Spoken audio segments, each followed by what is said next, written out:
Alors, on est aujourd'hui pour la... Et les filles, oh, tu connais Estébèche? Bravo, elle ne connaît pas Michalak, mais elle connaît Estébèche, bien sûr. Voilà, pas Estébèche, Estébèche. Alors, on va faire de la fameuse brioche. Vous allez voir une brioche, comme j'appelle, haute couture. Une brioche extrêmement succulente, mais vous allez voir qu'elle est assez capricieuse à faire, assez longue à faire. Il faut respecter quand même des paliers bien précis. On est avec Bérangère, qui a peur, hein, qui est timide, qui n'ose pas. Stéphanie, Laurence, Cathy, Marie. Voilà. Et puis, donc, on a 500 g de farine. Tu as l'air vachement loin, non? Oui, 500 g de farine. On va mettre 90 g de sucre. On y met le sel, 2 g de sel, sur le côté comme ça. Donc 500 de farine, 90 de sucre, 2 g de sel, et j'y mets la levure. Je prends la levure fraîche de boulanger, que vous trouvez en supermarché partout, et vous la mettez pas en contact direct avec le sel. Vous mettez donc un pain de 42 g ici, et on le met sur le batteur. Une question, vas-y. Est-ce que c'est de la T45? Alors, c'est de la T... Putain, elle a posé une bonne question, ce qui est rare. Une T45, tout à fait. On peut mettre une 55, ça marche aussi très bien. D'accord? Donc tu mets 55. Ah, mais à la 45, c'est très très bien. C'est une farine qui est beaucoup plus fluide et beaucoup plus facile à travailler. Et elle a plus de force. Là, j'ai 320 g d'œufs. Je dis bien 320, ce qui fait à peu près 6 œufs. Mais tu dois avoir 320 g d'œufs. Tu mets donc les œufs dans un truc. Tu bats un peu les œufs pour que ça fasse... que ça coagule bien tout ça. Voilà. Et là, tu vas commencer à pétrir relativement moyennement. Tu mets ton batteur moyen ou ton mélangeur batteur-cuiseur, c'est pareil, ça marche aussi. Et tu commences à mettre les œufs, mais petit à petit. En fait, tu mets une petite partie des œufs, tu peux t'approcher, viens avec moi. Tu mets un petit peu les œufs et tu laisses pétrir comme ceci. Et pendant, on va dire, tu dois prendre cette opération pendant à peu près 3 minutes.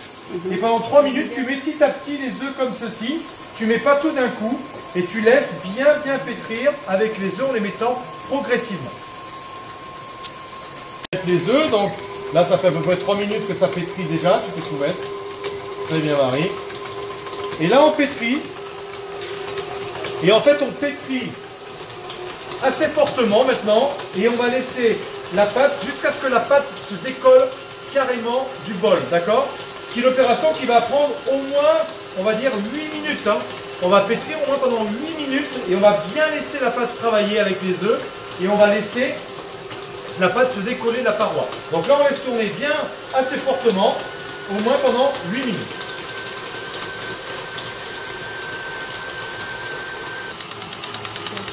Alors, on voit la texture, non mais bouge pas l'appareil, je fais juste un coucou. On voit la texture, tu vois, regarde, là ça fait à peu près 3-4 minutes et la pâte, tu vois, est vraiment liquide, ce qui est normal, hein, tout à fait normal. Et plus on va la travailler, plus elle va commencer à prendre un petit peu de corps. C'est bon. Donc là, tu vois, ça pétrit bien. Le beurre est encore un peu entier, hein, il n'est pas fondu dedans. Tu peux décoller un petit peu les pâtes comme ceci. Et on laisse bien jusqu'à ce que le beurre soit complètement intégré à la pâte et que la pâte commence à bien se décoller.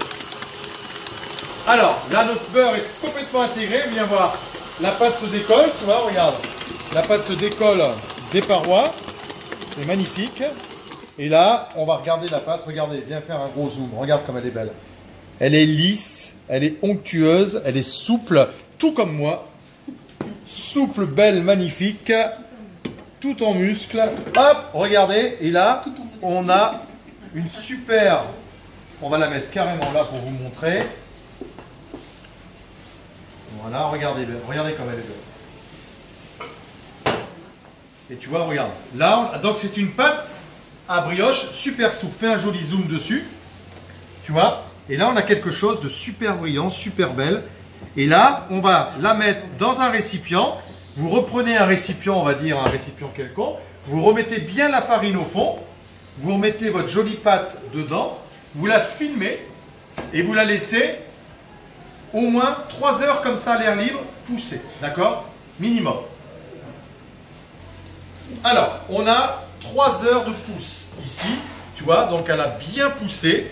Donc là, je farine au bout de 3 heures. Et je la décolle comme ceci. Donc là, on a rajouté des petits fruits confits parce qu'on fait une galette aux fruits confits, mais vous n'êtes pas obligé de rajouter des fruits confits. Hein.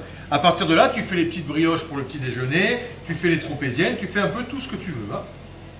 Donc là, tu vas prendre la brioche. Tiens, donne-moi la... Bérangère, donne-moi la... Merci. Hop.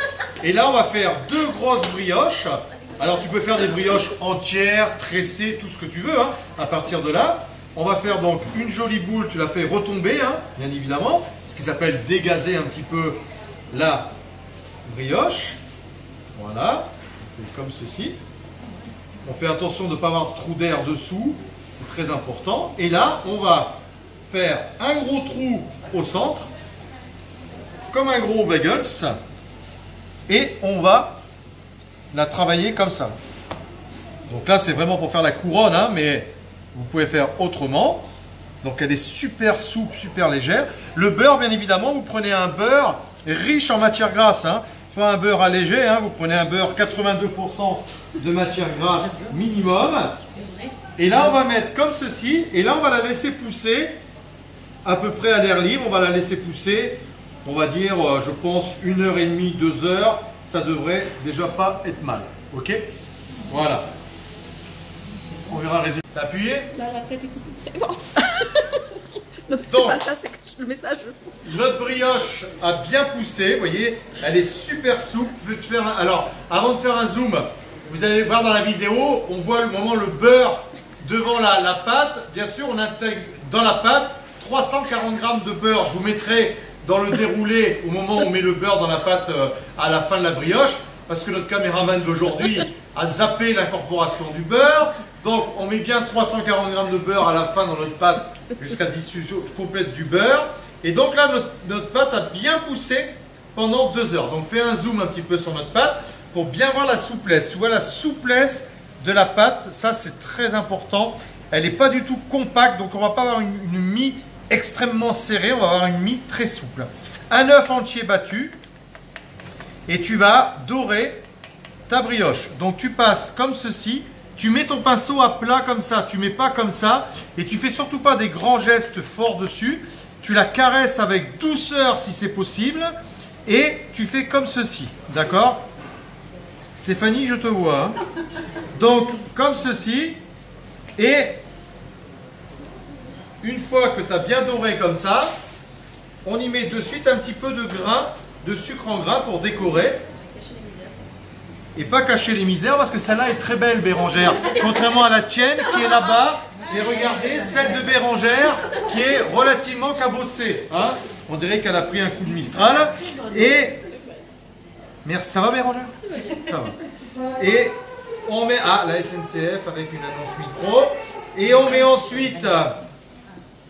le petit grain et on va cuire donc à 170 pendant, on va dire, une bonne vingtaine de minutes, four chaud, hein, statique ou tournant, ça marche aussi très bien. Et on la met au four à 170 pendant, on va dire, 20 minutes. Ok? Alors, regardez. Et regardez cette souplesse dans la brioche. Vous avez vu un peu? Quelle chouplèche. La chouplèche. Oh là là. Regardez ça comme c'est beau cette brioche. Et là vous avez donc une brioche super souple, super alvéolée, une mie extrêmement souple, alvéolée, pas compacte. Et on a quelque chose de bien. Les filles, approchez-vous les filles. Allez, on dit au revoir. Au revoir.